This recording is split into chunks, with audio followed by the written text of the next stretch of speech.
Hello students, today we'll start the next part of chemistry and it's a chemical kinetics जो की महत्त्वाचा topic आहे ज्याच्यावर most of the time MCQ येतातच आणि हा असा आहे की जो जरा लोकांना अवघड वाटतो की एक्झॅक्ट त्याचं मीनिंग काय आहे माहित नसतं. तर हा शिकलेला आहे आपण ऑलरेडी. याच्यामध्ये काय महत्त्वाचं आहे त्याच्याबद्दल आपण आज डिस्कशन करणार आहोत. First one theoretical part and then we are moving towards for the MCQs. मग आता इथे महत्त्वाचं काय, तर ज्या कंटेंटवर आपल्याला स्टडी करायचा आहे तो आहे रेट ऑफ रिॲक्शन.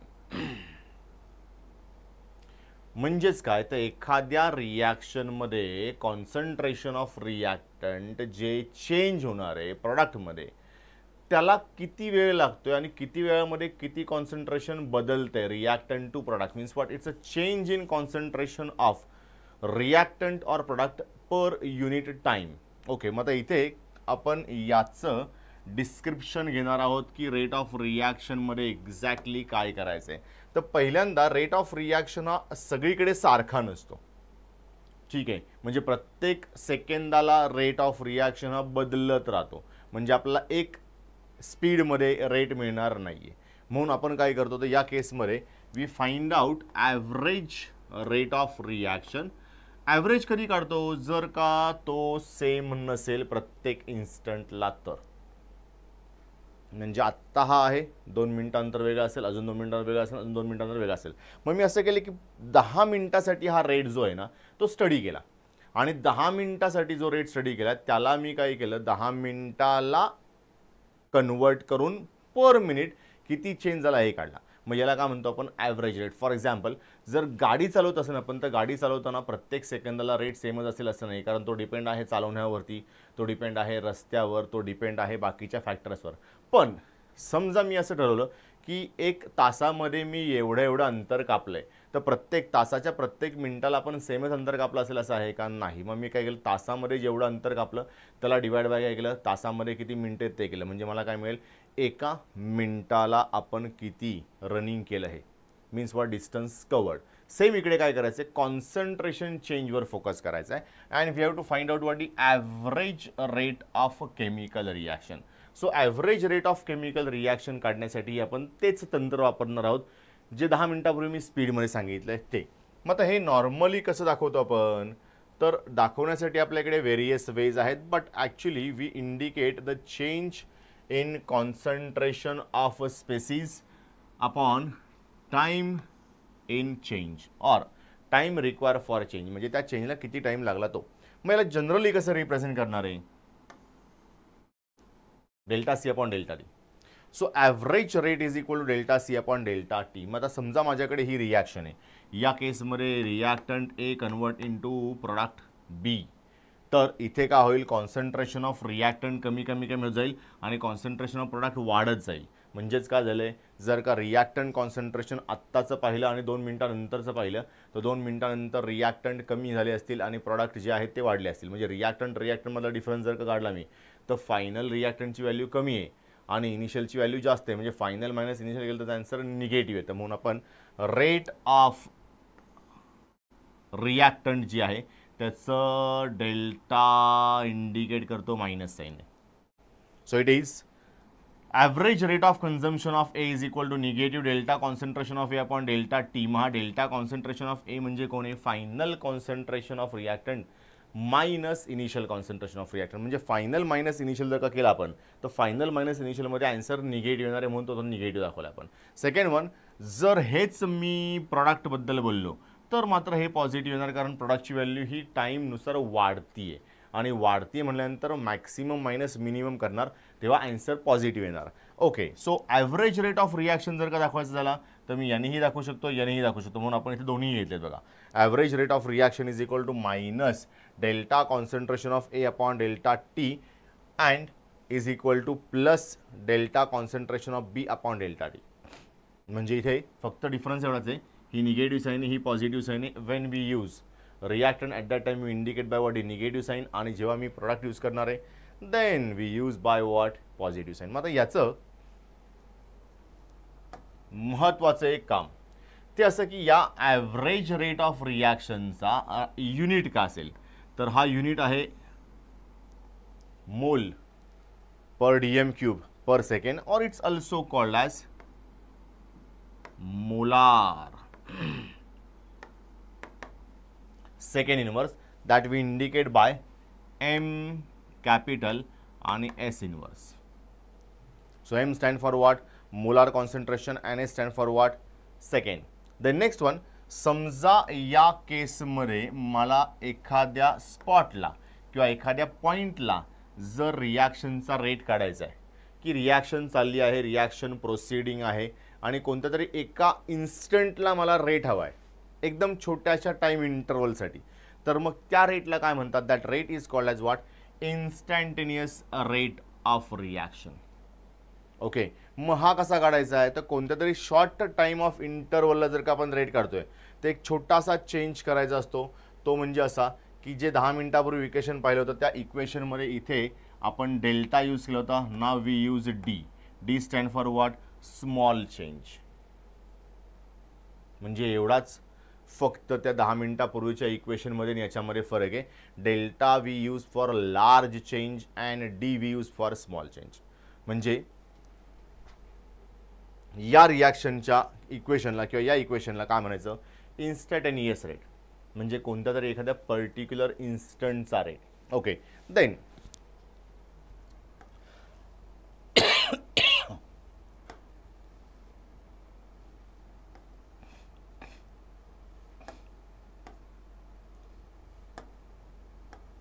येस, आता हे 10 मिनिटापूर्वीची रिॲक्शन जी होती त्याच्यामध्ये एक रिॲक्टंट मॉलिक्यूल होता, एकच प्रॉडक्ट मॉलिक्यूल होता. But suppose that number of molecules of reactant and product हे चेंज असतील, म्हणजे सेम नसतील. Means what? We have different stoichiometric coefficient. We have different stoichiometric coefficient. So stoichiometric coefficients of the 3 species are different. म्हणजे इथे 1 आहे, इथे 3 आहे आणि इथे 2 आहे. म्हणजे याचा अर्थ काय? तर या सगळ्यांमध्ये कन्झम्पशन आणि प्रोडक्शन हे सेम स्पीडने होत नाही आहे. ज्या स्पीडने ए कन्झ्युम होतोय त्याच्या ट्रिपल स्पीडने बी कन्झ्युम होतोय, कारण 3 बी एकाच एला लागत आहेत. आणि ज्या स्पीडने ए कन्झ्युम होतोय त्याच्या डबल स्पीडने सी तयार होतोय, कारण एक ए कमी झाला तर 2 सी तयार होत आहेत. आणि ज्या स्पीडने बी कमी होतोय तो थ्राइस टाइम ए आहे, पण जर का आपण 3 बी कमी झाले तर 2 ए नॉट ए सी तयार झाले असं म्हणूयात. So thrice the consumption of B, twice the formation of C. म्हणजे याच्यामध्ये यांना मला इन्क्लूड करावं लागणार आहे. सो आपण काय करतो या केसमध्ये? एक छोटासा चेंज करतो. तो असा, जेव्हा मला ही रिॲक्शन दाखवायची तेव्हा त्या रिॲक्शनच्या रेट ऑफ रिॲक्शनच्या इक्वेशनला त्याच्याच स्टाइशियोमेट्रिक कोएफिशियंटनी डिवाइड करायचं. फॉर एक्झाम्पल इथे 1/1 काहीच प्रॉब्लेम नाही, इथे 1/3 आणि इथे 1/2. म्हणजे आपण काय केलं? त्याच्याच स्टाइशियोमेट्रिक कोएफिशियंटने त्यालाच डिवाइड करायचं, हे लक्षात ठेवायचं. म्हणजे आपल्याला कोणत्याही दोघांचं रिलेशन काढता येतं. ठीक आहे. सो हे लक्षात ठेवायचं आहे की इन्स्टंटेनियस रिॲक्शनमध्ये जर असं काही आलं ज्याच्यामध्ये रिॲक्शनमधले स्टाइशियोमेट्रिक कोएफिशियंट्स वेगळे आहेत तर त्या केसमध्ये रेट कसा काढतोय? जरा इथे लक्ष द्या.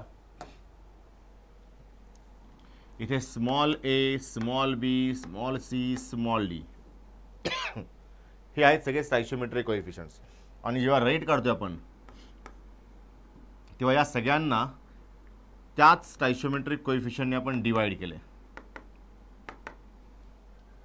ओके, म्हणजे हे लक्षात ठेवायला फारसं काही अवघड नाहीये.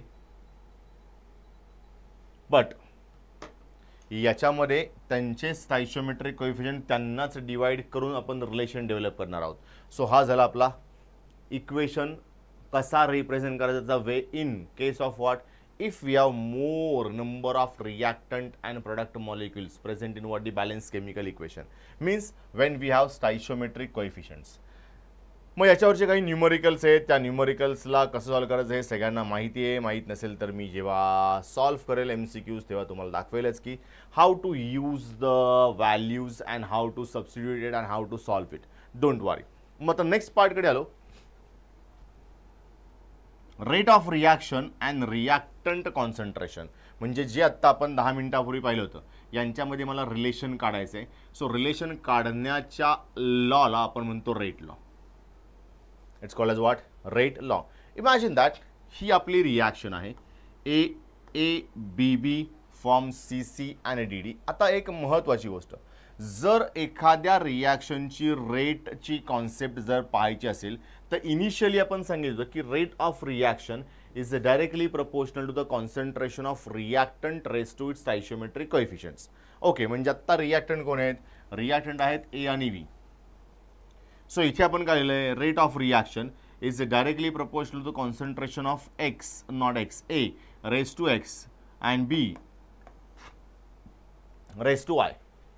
मग याला जर का इक्वल टूच्या साईनमध्ये नेलं, so rate of reaction is equal to K into concentration of A raise to X into concentration of B raise to Y. आता X आणि Y मे बी A आणि B चे स्टॉइचियोमेट्रिक कोएफिशियंट असतील किंवा मे बी नसतील, that depend upon what the reaction.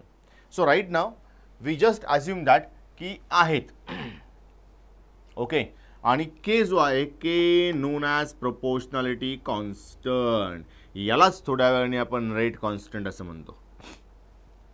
Okay, आणि एक महत्त्वाची कॉन्सेप्ट आहे ज्याच्यावर बऱ्याच वेळेस क्वेश्चन येतो आणि आपण ती विसरलेलो असतो. इथेच दिलेली आहे ती. काय दिली जरा चेक करा. Rate constant is independent of concentration and varies with temperature. म्हणजे याचा अर्थ काय, तर तो कॉन्सन्ट्रेशनवर डिपेंड नाही पण टेम्परेचरवर डिपेंड आहे, rate constant. So it is what, varies. याचा अर्थ काय, टेम्परेचरनुसार तो चेंज होणार आहे. आणि ही अतिशय महत्त्वाची गोष्ट आहे जी लक्षात राहिली पाहिजे, कारण याच्यावर बऱ्याच वेळेस क्वेश्चन येतात. Okay, so next one, for unit concentration of A and B K is equal to the rate constant. म्हणजे याचा अर्थ की इथे जर का एक व्हॅल्यू असेल की A पण 1 आहे, B पण 1 आहे, तर या दोघांच्या कॉन्सन्ट्रेशनला जर का 1-1 घेतलं तर यांचे आन्सर्स काय येतील, rate is equal to rate constant. म्हणून त्यांनी सांगितलं की rate is equal to rate of reaction किंवा rate K is equal to rate of reaction. याचा अर्थ काय, तर K आणि रेट कॉन्स्टंटची व्हॅल्यू, नॉट रेट कॉन्स्टंटची व्हॅल्यू, रेट ऑफ रिॲक्शनची व्हॅल्यू काय असेल, सेम. ओके, देन मग या इक्वेशनमध्ये आपण काय केलं, रेट आणि कॉन्सन्ट्रेशन यांचा संबंध फाइंड आउट केला ना, तर यालाच म्हणायचं डिफरन्शियल रेट लॉ. ओके, याला म्हणायचं differential rate law. Then next one,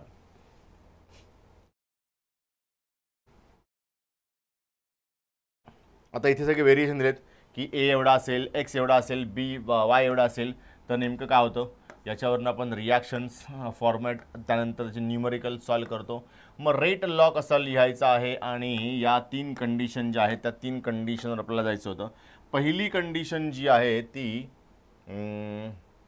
yes, जे लक्षात ठेवायचं आहे ते इथे की समजा rate is equal to what, first condition अशी आहे की rate is equal to K into concentration of A into B कधी येईल, जर X आणि Y 1-1 आहेत. ओके, म्हणजे या केसमध्ये concentration of A into concentration of B किती आहे, 1-1, आणि X आणि Y पण किती आहेत, 1-1. सो हे आलं इक्वेशन. देन सेकंड वन, जर या केसमध्ये असं केलं, दोघांपैकी एक कोणतरी वाढला, डबल केला, तर रेट ऑफ रिॲक्शन सुद्धा डबल होते. रेट ऑफ रिॲक्शन सुद्धा डबल होते, हे लक्षात ठेवायचं. सेकंड केस आहे, suppose that we have X is equal to 2 and Y is equal to 1. Okay, म्हणजे X हा 2 आहे आणि या केसमध्ये असं झालं की suppose concentration of A is doubled keeping B constant, the rate will be increase by factor 4. म्हणजे B ला मी काहीच चेंज न करता फक्त A ला डबल केलाय, तर 2 raised to 2 is equal to what, 4 means what, rate of reaction increase by what, 4 times.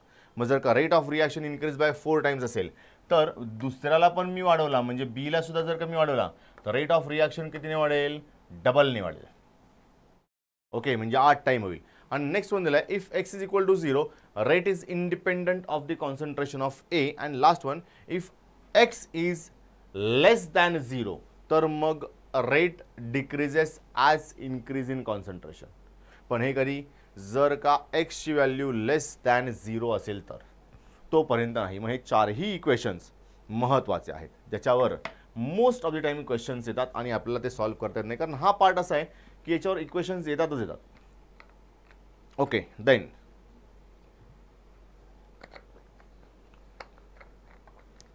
Next पार्टकडे आपण जाऊयात.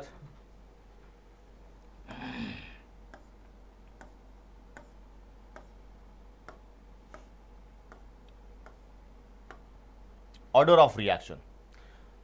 जो रेट लॉ आपण काढला होता, त्या रेट लॉ मध्ये ज्या काही एक्स आणि वायच्या व्हॅल्यू होत्या, त्या एक्स आणि वायला जर का मी ॲड केलं तर ती त्या रिॲक्शनची ओव्हरऑल ऑर्डर ऑफ रिॲक्शन येईल. आणि जर विथ रिस्पेक्ट टू ए काढायचं असेल तर X is the order and with respect to B काढायचं असेल तर वाय इज द ऑर्डर. आणि ओव्हरऑल रिॲक्शन जर काढायची असेल तर ती काय येईल, एक्स प्लस वाय. मग आता काही रिॲक्शन्स ज्या आहेत त्यांच्या एक्सपेरिमेंटल व्हॅल्यूज आणि ऑब्झर्व व्हॅल्यूज वेगवेगळ्या आहेत. जस्ट फॉर एक्झाम्पल इथे काही एक्झाम्पल दिले ते आपण जरा चेक करूयात की इथे H2O2 दिला आहे आणि याचा स्टाइशियोमेट्रिक कोएफिशिएंट किती जरा चेक करा. म्हणून आपण सांगितलं होतं 10 मिनिटापूर्वी की that depends on stoichiometric coefficient but not every time. म्हणजे ती एक्स व्हॅल्यू मे बी असेल किंवा मे बी स्टाइशियोमेट्रिक कोएफिशिएंट असेल. फॉर एक्झाम्पल इथे H2O2 ला किती वापरलं आपण, 2 मोल्स. म्हणजे rate is equal to K into concentration of H2O2 raise to 2 असला पाहिजे. पण इथे 2 आहे का, नाही आहे. कारण एक्सपेरिमेंटली रेट ऑफ रिॲक्शन हा एकाच मॉलिक्युलवर डिपेंड आहे, not on what the 2 molecules. So it is what the first order reaction. कारण H2O2 च्या रेस टूला काहीच नाही आहे, याचा अर्थ फर्स्ट म्हणजे 1 आहे इथे. Okay, second one.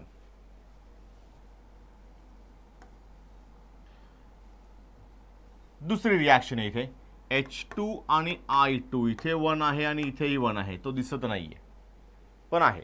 मग आता इक्वेशन कसं येईल, rate is equal to K into concentration of H2 into concentration of I2. यांच्या दोघांच्याही पॉवर किती आहेत, 1 1. सो दोघांच्या विथ रिस्पेक्टनी जर का घेतलं तर ही कोणी फर्स्ट ऑर्डर रिॲक्शन आहे. आणि जर का ओव्हरऑल ऑर्डर ऑफ रिॲक्शन काढायला गेलो रिॲक्शनची तर ही सेकंड ऑर्डर रिॲक्शन आहे. कारण 1 + 1 इज इक्वल टू काय येईल, 2 येईल. देन या की पॉईंट्सवर लक्ष द्यायचं आहे, कारण की पॉईंट्सवर मोस्ट ऑफ द टाइम रिॲक्शन्सच्या एक्झाम्पल दिलं होतं आणि ते विचारलं की कोणती ऑर्डर आहे. मग आता यांच्यासारखे काही एक्झाम्पल्स असतील. जर का तुम्हाला समजलं चांगली गोष्ट आहे, नाही समजलं तर लक्षात ठेवायचं की कधी कोणती गोष्ट आपण यूज करणार आहे. First one, the order of chemical reaction is experimentally determined. पहिली एक महत्त्वाचा पॉईंट आहे की ऑर्डर जी आहे ती फक्त एक्सपेरिमेंटली आपण काढतो, थिअरॉटिकली ही डिटरमाइन करायची क्वांटिटी नाही आहे. So it is what the experimentally determined quantity. Then second one, the order can be integer or fractional.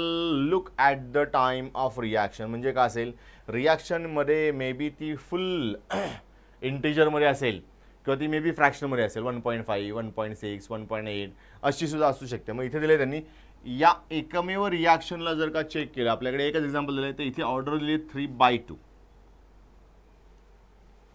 3/2 याचा अर्थ काय, तर दीड आहे, 1.5 ऑर्डर आहे. देन नेक्स्ट वन,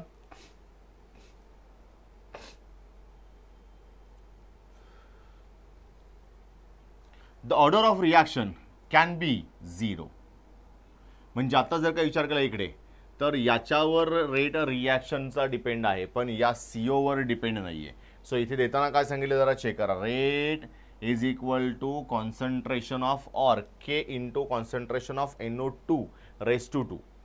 बरोबर आहे. मग जर का NO2 रेस टू 2 तर CO आहे का, इथे नाही आहे. CO वर रिॲक्शनच डिपेंड नाही आहे. म्हणजे इथे आपण काय सांगितलं आहे, rate with respect to NO2 किंवा order of reaction with respect to NO2 is what 2.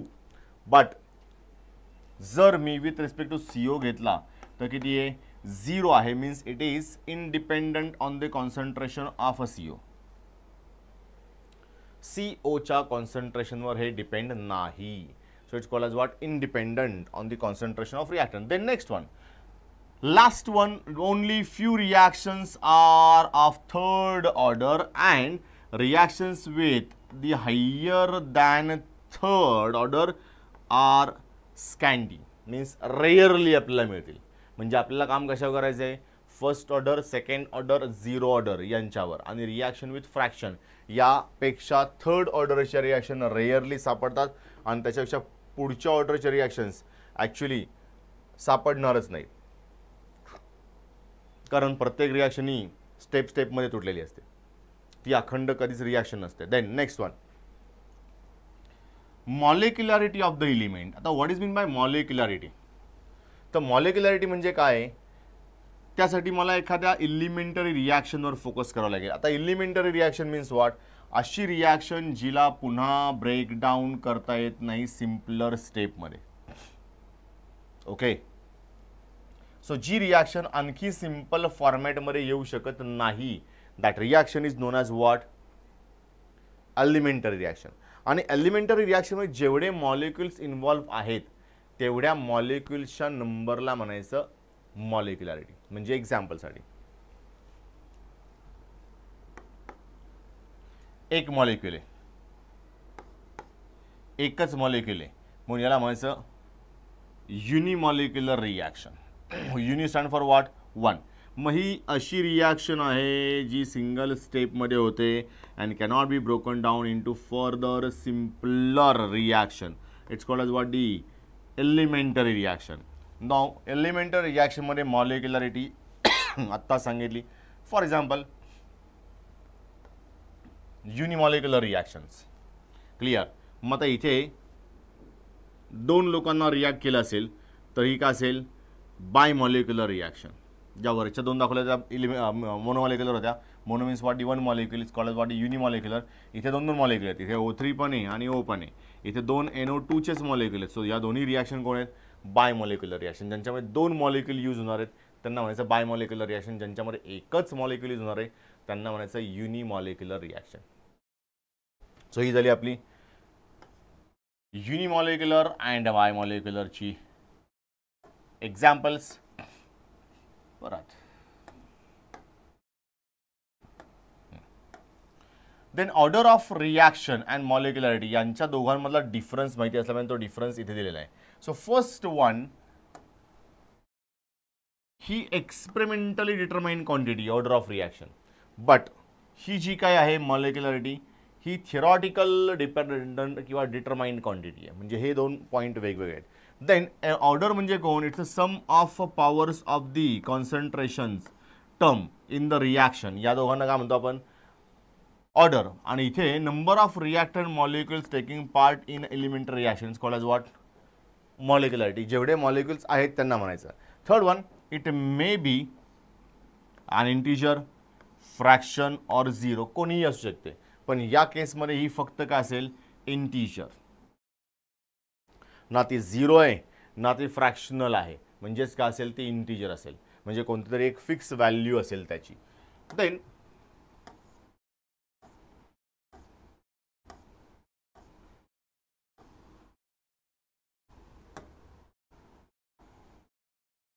Integrated rate law. दोन रिॲक्शनचे इंटिग्रेटेड रेट लॉ आपल्याला स्टडी करायचे. एक आहे फर्स्ट ऑर्डर रिॲक्शनवाली, दुसरी आहे झिरो ऑर्डर रिॲक्शनवाली. झिरो ऑर्डर्समध्ये ग्राफ महत्त्वाचे आहेत, दोन्ही फॉर्म्युले महत्त्वाचे आहेत. कसे डिराईव्ह केलेत हे पाहायची गरज तिथेही नाही आहे आणि फर्स्ट ऑर्डरमध्ये पण नाही आहे. पण integrated rate law means what हे आधी माहिती असलं पाहिजे. So what is integrated rate law? It describes how the rate of reaction depends on concentration of reactant in terms of derivatives. Means we find out a relation between rate and concentration. So differential rate law are converted into integrated rate law. This tells us about what the concentration of reactant for different times. मग आता इथे first order reaction म्हणजे काय? या एकवरच depend असेल आणि या एकवर डिपेंड जर का असेल तर आपल्याकडे कोणता स्टेटमेंट आलाय किंवा कोणता शेवटला येस इक्वेशन आलेलं आहे तर त्या इक्वेशनलाच डायरेक्ट पाठ करायचं आहे. इक्वेशन महत्त्वाचं आहे. कसं डिराईव्ह केलं तुम्हाला माहिती आहे. मी काही सांगत नाही, मी डायरेक्ट काय सांगतोय? के. सो के कोण आहे? Rate constant. मग आता K is equal to what? 2.303 divide by T log to the base 10 concentration of A0 upon concentration of AT. मी फक्त हे सांगणार आहे की concentration of A0 आणि AT कोण आहेत. So A0 means initial concentration and AT means concentration remains after time T. म्हणजे एखाद्या पर्टिक्युलर टाइम नंतर किती कॉन्सन्ट्रेशन शिल्लक राहिलंय त्याला म्हणायचं कॉन्सन्ट्रेशन ऑफ AT. क्लिअर?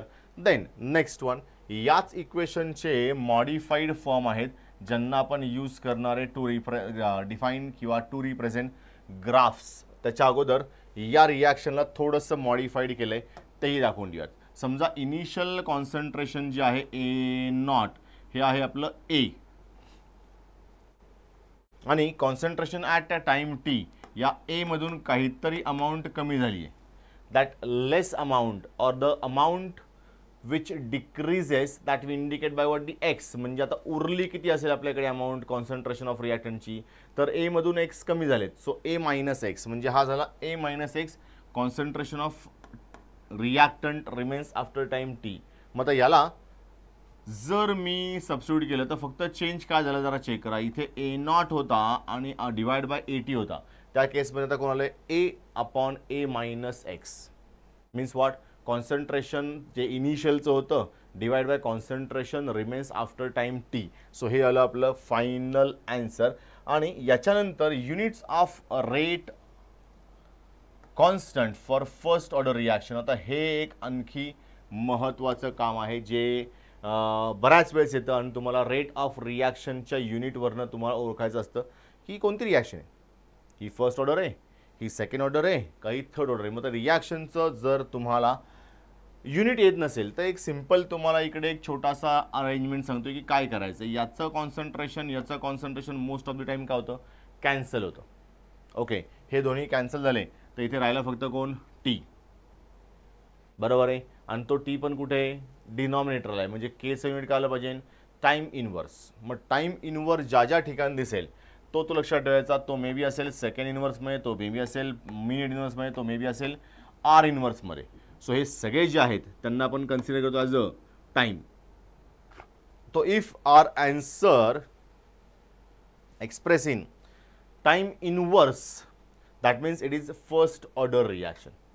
म्हणजे हे लक्षात ठेवायचं की ही कोणती ऑर्डर रिॲक्शन आहे, फर्स्ट ऑर्डर रिॲक्शन आहे. क्लिअर. मग ही झाली आपली first order reaction. Then second one, half life of first order reaction म्हणजे टी हाफ काढायचा आपला. सो टी हाफ कसा काढतो, तर टी हाफ म्हणजे काय आधी हे समजून घेतलं तर सगळ्यांना समजेल. मी एका छोट्याशा शब्दामध्ये सांगतो की रिॲक्टंटचं कॉन्सन्ट्रेशन अर्ध होण्यासाठी जो टाइम लागेल त्याला म्हणायचं टी हाफ. ओके, सो रिॲक्शनचं कॉन्सन्ट्रेशनसाठी लागणारा किंवा कॉन्सन्ट्रेशन अर्ध्याने कमी होण्यासाठी जो टाइम लागेल त्याला म्हणायचं टी हाफ. मग तर इथे या इक्वेशनला यूज केलं आहे मी. कॉन्सन्ट्रेशन ऑफ टी जो आहे तो दाखवलं आहे की इनिशियलचा अर्धा आहे, तर दोघांना इथे सबस्टिट्यूट केलं तर इथे 80 झाले कॅन्सल. हा 2 जो आहे तो डिनॉमिनेटरचा डिनॉमिनेटर आहे, मग तो गेला वरती आला 2. या 2चा लॉग किती आहे 3010 आणि याला जर मी सबस्टिट्यूट केला तर फायनल आन्सर जे येते ते येते K is equal to 0.693 divide by T half and T half is equal to 0.693 divide by K half. मग तो के हाफ लिहायची गरज नसते ॲक्च्युली, तो फक्त के लिहिला तरी चालतो. हा प्रिंटिंग मिस्टेकमध्ये आलेला आहे. So T half is equal to 0.693 divide by K. हे इक्वेशन लक्षात ठेवायचं आहे. देन याचे ग्राफिकल रिप्रेझेंटेशन. पहिला ग्राफ कोणा वर्सेस काय काढलाय तो लक्षात ठेवायचं. Concentration of A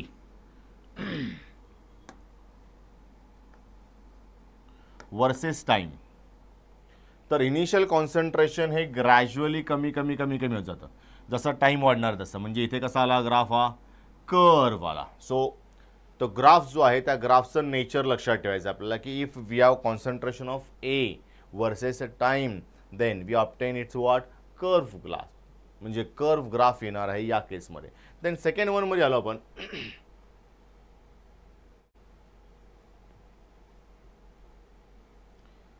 now original graphical representation in which first one we convert a rate equation into y is equal to mx plus c च्या फॉर्म मध्ये. सो रेट इक्वेशन काय होता, rate is equal to minus D upon D T is equal to K into concentration of A not plus T. Okay, मग या इक्वेशनला जर मी y is equal to M X plus सीच्या फॉर्ममध्ये नेलं तर हा असा आला एम दिसतो आपल्याला के and K is what the positive one. म्हणजे हा का असेल, it's a line passing through origin. So if rate on y-axis and initial concentration of reactant on x-axis असेल तर हा ग्राफ कुठून पास होईल, pass through origin and it gives positive slope and that we indicate by what dy. मग हे एक पहिला graph आहे. त्यानंतर दुसरा ग्राफ जो आहे त्याला पुन्हा एकदा आपण इंटिग्रेटेड रेट लॉ जो आहे याला रिअरेंज केलं. रिअरेंज केल्यानंतर याला या फॉर्मॅटमध्ये आणला KT/2.303 is equal to log to the base 10 A0 minus log to the base 10 AT. म्हणजे पुन्हा एकदा हा फॉर्म्युला कोणत्या फॉर्मॅटमध्ये असं मला y is equal to mx plus c. तर मग log to the base 10 AT एका बाजूला ठेवलं, या log to the base 10 A0 ला आणि या K/2.30 ला एका बाजूला आणलं. तर हा असा येईल log to the base 10 concentration of AT is equal to minus K/2.303 T plus log to the base 10 A म्हणजेच काय A0. तर इथे आला y is equal to mx plus c. आता जरा चेक करा, m जो आहे ना तो आहे निगेटिव्ह K/2.303 आणि हा जो आहे T इज आर x आणि log to the base 10 A0 जो आहे तो आपला c आहे, means what y intercept. So y वर कोण येणार आहे, y ॲक्सिसवर log to the base 10 concentration of AT, x ॲक्सिसवर कोण येणार आहे t. म्हणजे जरा चेक करू आपण, इथे ग्राफ जो आहे तो दाखवलेला आहे. x ॲक्सिसवर आहे टाइम, या y ॲक्सिसवर आहे log A0/AT आणि हा जो पास होतो इथून तो इथे तुम्हाला x not x y intercept देईल आणि त्या y इंटरसेप्टची व्हॅल्यू जी आहे ती इथे दाखवली आपल्याकडे log to the base 10 A आणि स्लोप जर काढलायचा तर तो येईल आपला निगेटिव्ह K/2.303. निगेटिव्ह K/2.303 म्हणजे हा झाला आपला काय स्लोप. देन नेक्स्ट वन, तिसरा आणि शेवटचा ग्राफ. आता पुन्हा एकदा या इक्वेशनला y is equal to mx plus सीच्या फॉर्मॅटमध्ये आणलं. बट इथे आपण काय घेतलं आहे, concentration of A0/AT is equal to K/2.303 into T. आणि जर मी या log to the base 10 A0 versus ATचा ग्राफ काढला with concentration, then again we obtain graph passing through origin. म्हणजेच काय येईल, it gives positive slope. Okay, so असे काही ग्राफ्स आहेत जे लक्षात ठेवायचे आहेत. त्यानंतर इथे एक इंटिग्रेटेड रेट लॉ जो आहे तो दिलाय फॉर F रिॲक्शन्स, म्हणजे गॅस फेज रिॲक्शन्स. म्हणजे गॅस फेज रिॲक्शन जर का असेल तर आपण काय यूज करणार आहे, partial pressure of the reactant use करणार. मग याचं डायरेक्ट इक्वेशन जे आहे त्या इक्वेशनकडे जायचं. इक्वेशन लक्षात ठेवायचं की आता कॉन्सन्ट्रेशन गेले आणि इकडे कोणाला आहे PI/2 PI minus P. So what is PI इथे दिलं बघा, concentration of A0 is equal to PI म्हणजे इनिशियल प्रेशर. त्यानंतर AT means what, PA is equal to 2 PI minus P. मग PI म्हणजे प्रेशर जो इनिशियल आहे त्याच्यामधनं मायनस करायचं आहे कोण, P, आणि प्रेशरला कितीने मल्टिप्लाय करायचं अगोदर 2ने. So 2 PI minus P it's our total expression. मग आता इथे काय दिलं जरा चेक करा, P कोण आहे, P is what is total pressure of the reaction mixture at time T. म्हणजे तो टोटल प्रेशर असेल. मग याला खूप रेअरली वापरतो आपण, पण लक्षात ठेवायचं आहे की जर असा आलाच तर कोण असेल. देन नेक्स्ट वन जो महत्त्वाचा आहे तो आहे zero order reaction. So what is zero order reaction? Zero order reaction is what, the reaction in which rate is independent of the reactant concentration. म्हणजे रिॲक्टंट कॉन्सन्ट्रेशन कितीही वाढवा, रेट वाढणार नाही. मग इथे त्या टाईपच्या रिॲक्शनला काय म्हणतो, झिरो ऑर्डर रिॲक्शन. आणि इथे आपण सांगताना सांगितलंय reaction rate is independent of the reactant concentration. आणि याचाही इंटिग्रेटेड रेट लॉ आपण काढला तर फायनल इक्वेशन जे आहे त्याचं ते काय येते जर आपण चेक करूयात, कारण याच्या इक्वेशनला मला पाहायचं आहे फक्त, बाकी काही पाहायचं नाही आहे. So we have final equation like that KT is equal to A0/AT और K is equal to A0 minus AT/T. मग याचं युनिट काय येईल, कॉन्सन्ट्रेशनला मायनस केल्यानंतर ते कॅन्सल होत नाही. सो इथे येईल मोल लिटर टाइम इनवर्स, म्हणजेच कोण, मोल पर DM³ पर टाइम. आणि जर असं इक्वेशन आलं मोल पर DM³ पर टाइम तर याचा अर्थ असा आहे की ही रिॲक्शन जी आहे ती झिरो ऑर्डर रिॲक्शन आहे. कारण पहिल्या फर्स्ट ऑर्डर रिॲक्शनमध्ये आपण काय पाहिलं होतं, Kचं युनिट जे आहे it is a time inverse.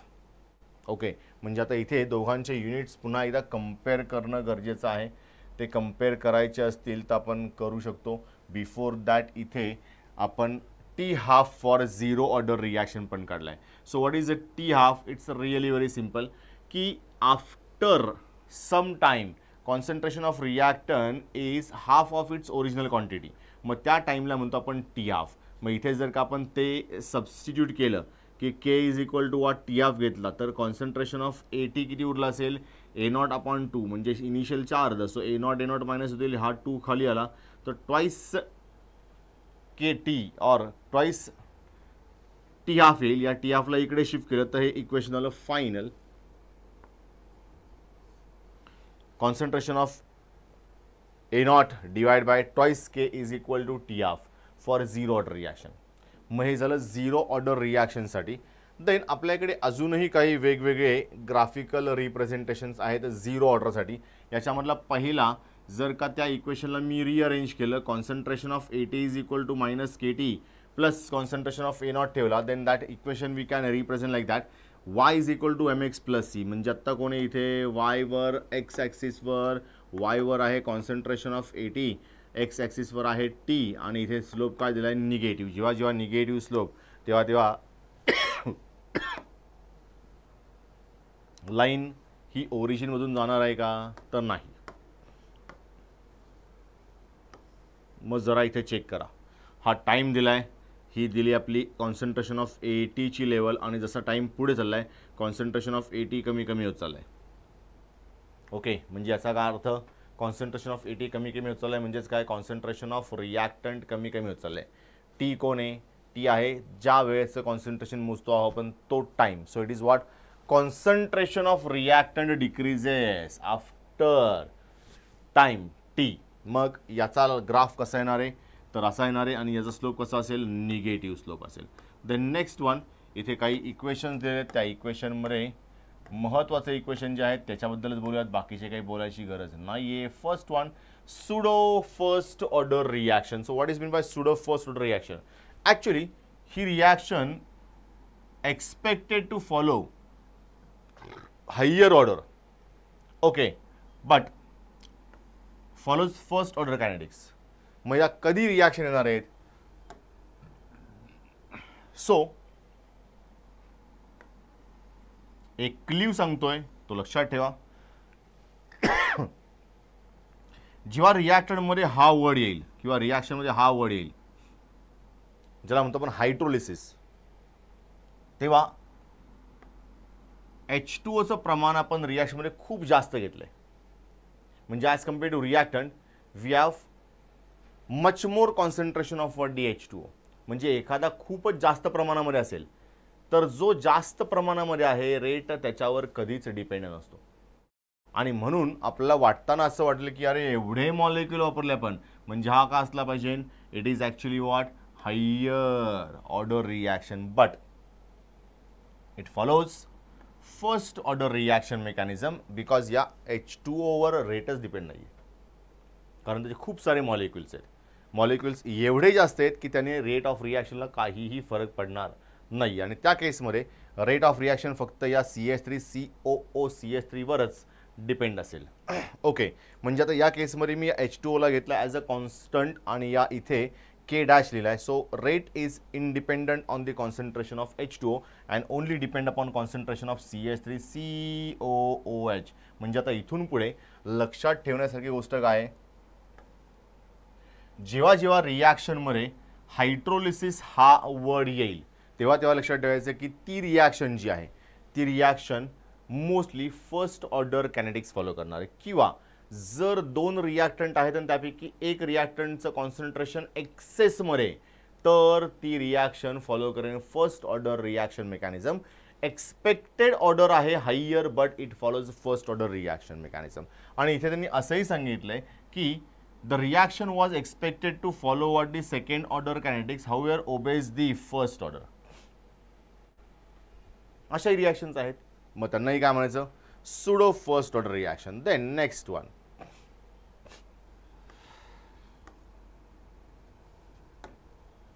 Collision theory. So collision थिअरीमध्ये ॲक्टिवेशन एनर्जी ऑफ रिॲक्शन्स हे जास्त महत्त्वाचे आहेत. सो ॲक्टिवेशन कशी होती रिॲक्शनची रिॲक्शनमध्ये कोणत्या कोणत्या स्टेप फॉलो होतात. तर फर्स्ट वन आहे इट्स व्हॉट दी ॲक्टिवेशन. म्हणजे कोणत्याही रिॲक्शनला जर का ॲक्टिवेट करायचं असेल तर त्याला आपण काय करतो, एनर्जी देतो. एनर्जी दिल्यानंतर मॉलिक्युलचं कोलिजन वाढतं, कायनेटिक एनर्जी वाढते आणि कायनेटिक एनर्जी वाढली की त्या कायनेटिक एनर्जीमुळे रिॲक्शन्स होतात. म्हणजे प्रत्येक मॉलिक्युल्स हे एकमेकांना धडकतील आणि धडकल्यानंतर काय होतील, ते convert into what the product. पण प्रत्येक कोलिजन हे धडकेल आणि धडकल्यानंतर त्यांचं काय म्हणता येईल की प्रॉडक्टमध्ये कन्वर्जन होईलच असं नाही. मग ते प्रत्येक कोलिजन नाही आहे तर किती कोलिजन होतात, तर आपण त्याचा एक इमॅजिन करूयात. त्याच्या व्हॅल्यूंवर आपण काय करूयात, फोकस करूयात की नेमकं काय. सो इथे फर्स्ट वन दिलं की ॲक्टिवेशन. आता ॲक्टिवेशन म्हणजे काय, तर एक थोडी सफिशियंट अमाऊंट ऑफ एनर्जी आपण प्रोव्हाइड करणार आहे. त्या एनर्जीला काय म्हणायचं आहे, काय नाही, तर ती ॲक्टिवेशन एनर्जी आहे. सो मिनिमम कायनेटिक एनर्जी ही मॉलिक्युलकडे असली पाहिजे त्याला ॲक्टिवेट करण्यासाठी, and that energy is called as what the activation energy. Second one, जेव्हा ते मॉलिक्युल धडकणार आहेत तेव्हा धडकताना त्यांचं काय पाहिजे, प्रॉपर ओरिएंटेशन पाहिजे. फॉर एक्झाम्पल इथे A react with CB to form AB+C. पण समजा असं झालं की A Cच्या बाजूने धडकला तर काही उपयोग नाही या धडकण्याचा. जर हा A Cच्या बाजूने धडकतोय तर रिॲक्शन होणारच नाही, कारण Aला व्हायचं आहे B बरोबर combine, not with what is C. So इथे प्रॉपर ओरिएंटेशन जे आहे ते महत्त्वाचं आहे. इम्प्रॉपर ओरिएंटेशन काही महत्त्वाचं नाही आहे. So it takes place with improper orientation, then there is no formation of what the product. But suppose proper orientation झालं तर तिथे प्रॉडक्ट फॉर्मेशन होईल.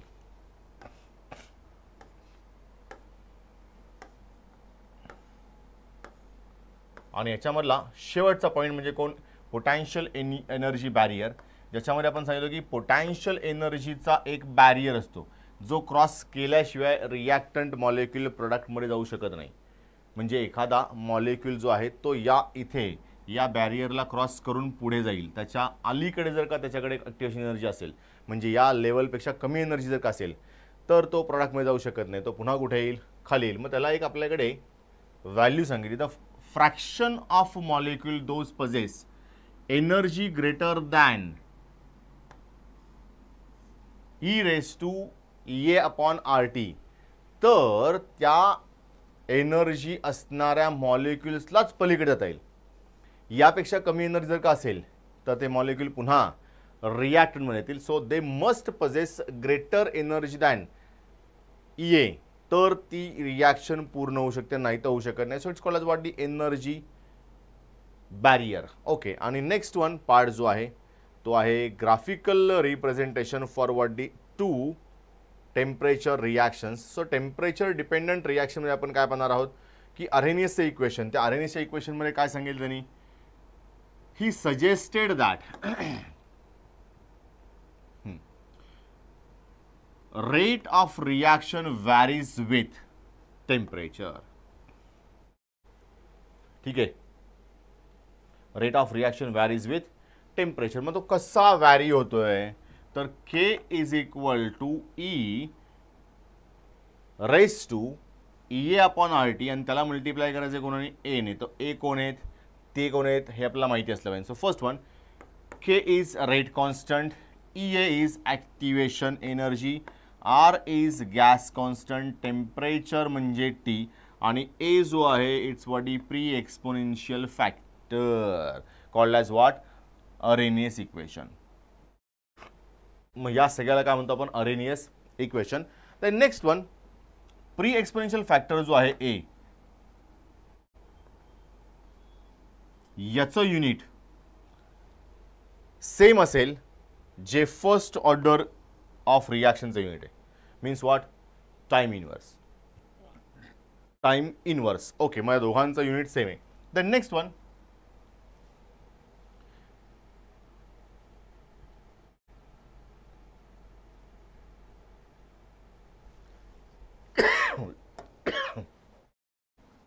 Graphical representation of activation energy.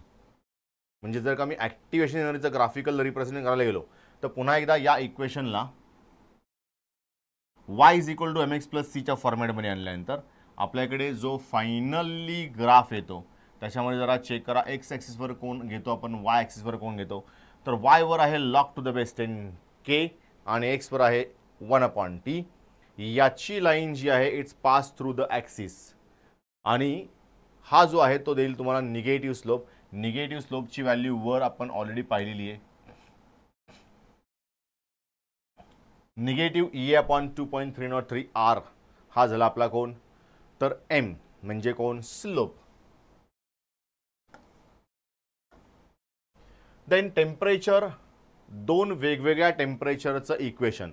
समजा दोन वेगवेगळे टेम्परेचर असतील तर आपण कोणतं इक्वेशन वापरतो, या इक्वेशनला log K1 is equal to log A minus E/2.303 R T1, then log K2 is equal to log A minus E/2.303 R T2.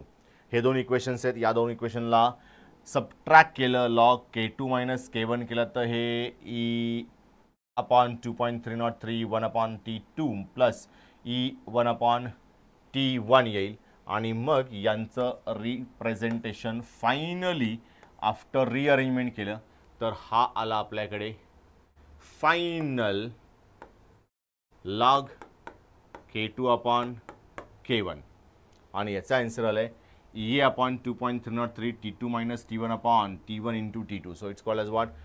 Arrhenius equation for two temperature. Arrhenius equation for two temperature. मग हे एवढे point जे आहेत ते लक्षात ठेवले पाहिजेत minimum.